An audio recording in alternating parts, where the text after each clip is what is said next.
ஸ்ரீ யுதிஷ்டிரர் பீஷ்ம பிதாமரர் கேட்குறார், கிம் ஜபன் முச்சத்தை ஜந்து ஜென்ம சம்சார பந்தனாத், எதை ஜெயிப்பதால் எல்லா ஜந்துக்களுக்கும் மோட்சம் கிடைக்கிறது அப்படின்னு கேட்குறார். அதற்கு பீஷ்ம பிதாமர் விஸ்வசநாமத்தை உபதேசம் பண்ணுறார்.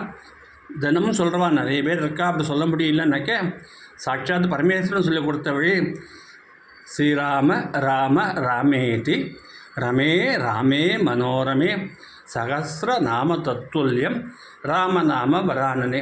கிருஷ்ண பகவான் சொல்லி கொடுத்த வழி என்னன்னாக்க அர்ஜுன்கிட்ட சொல்கிறார், யோமாம் நாம சகசிரேன தோத்தும் மிச்சத்தி பாண்டவ சோகம் ஏகேன ஸ்லோகேன துத்தைவ நசம்சயா. சோகம்ன்ற ஒரு ஸ்லோகமே அது சகஸ்ரநாமம் சொன்ன மாதிரி ஆடுது அப்படிங்கிறார். அதுக்கு வியாசர் ஸ்லோகம் போட்டு அதுக்கு வாசுநாத் வாசுதேவஸ்ய வாசுதம் புவனத்ரம் சர்வபூத நிவாசோசி வாசுதேவ நமோஸ்துதே.